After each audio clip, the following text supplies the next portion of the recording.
Hello, my dears. My name is Joanna, and I welcome you to Johanna Draconis, the Deconstruction of C-PTSD podcast. In this episode, we will talk about building up your support system, especially about solutions until new relationships are possible, which I forgot to address last time and offered just an answer, but not a solution. So let us talk about it. Like I said, this topic escaped my mind until it was brought to my attention. Of course, there are things you can do and build up until you are ready for a full relationship. Your healing progress is a long journey, and good company makes it a lot easier and enjoyable. I can say from personal experiences that your support system can change drastically during your healing progress, especially if there was involvement from your original support system. Other times, it is crucial to avoid losing the original one. It, of course, depends on your circumstances, what and how stable your situation is, and where you are in the healing progress. Also, during certain stages, our social abilities are strongly limited, if not completely unavailable. We also keep in mind the 5 points of last episode. We go up in the level of support you receive. And, of course, we talk about tips and potential dangers. Many of these suggestions have the potential to turn into full relationships over time. We first talk about online groups, then online games, then animals, and then local groups. We start with the lowest entry requirement option, the online groups. They come in so many shapes and forms that I can't possibly list them all. Like Reddit, Facebook, or Instagram, for example, forums, Discord, and the like. Usually they are themed around a topic and it's important to be in a positive, reinforcing, and encouraging groups, where positive change is welcomed and cherished. I recommend avoiding groups who focus on hating or being against something. That spirals easily. The potential problems with self-help groups we covered in episode 71. The best part of online groups is that they don't require you to be switched on all the time. If you have a downtime or are not in the mood to talk or interact, then you just stay offline or invisible. You can perfectly dosage the amount of time you spend to fit your needs and abilities. It also has the advantage that it is quite safe. Worst case, you can just turn the device off and you should be good. Also, threads and rants can be immediately cut off. Blocking is also a nice option.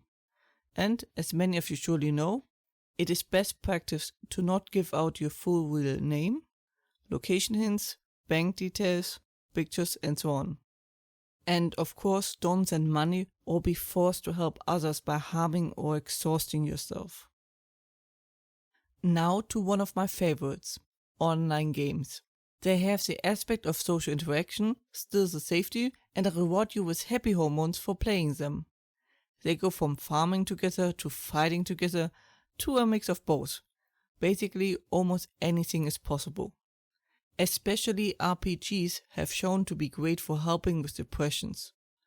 I recommend staying away from games that have a separate currency and online shops.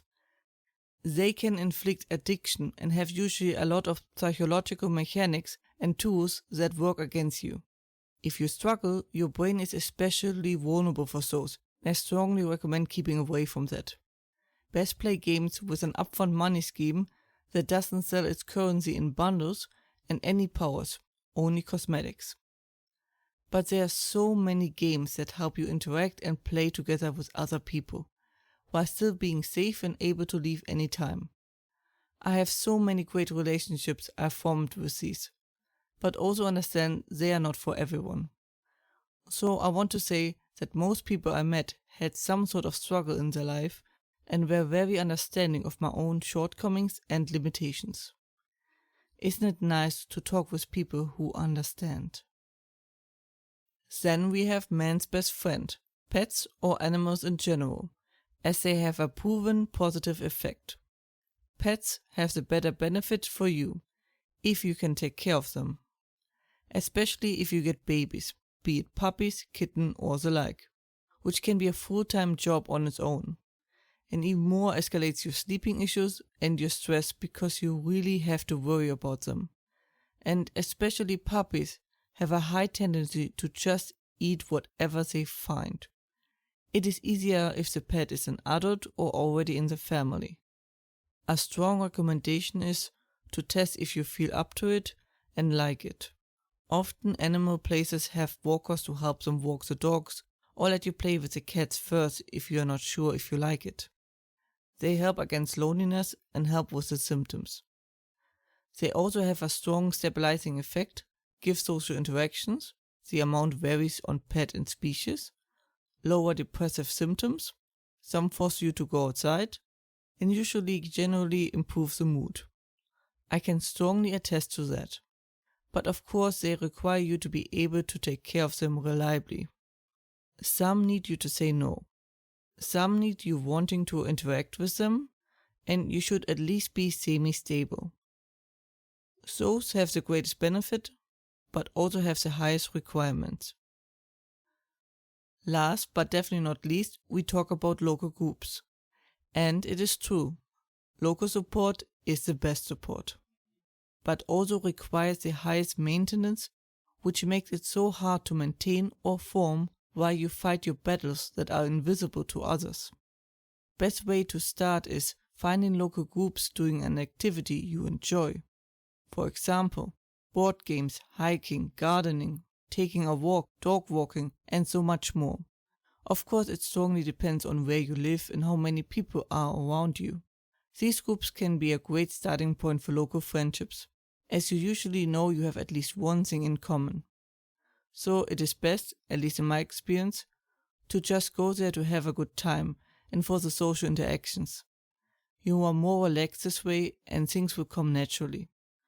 Forcing it only makes it sadly more unlikely to work out. It is also a good way to just get out, be it outside your walls or your comfort zone. So of course only when you are ready. Do whatever you feel like you can manage reliably. Otherwise you might block your options when you have a downtime. Take your time and make it as enjoyable for you as you can. That was it for today's episode. I hope you found it helpful and that you are safe and well. And, as always, if you have any questions or feedback and the like, please let me know at contactme@johannatakonis.com. More information and transcript you can find, as usually, under johannatakonis.com, and links are in the description. You can also find me under @johannatakonis on YouTube, Twitter, and Instagram. I hope to see you next time. Watch yourselves and have a wonderful time. Thank you for watching. If you liked it, please leave a like and subscribe. Let me know what you think in the comments, my socials, or a message.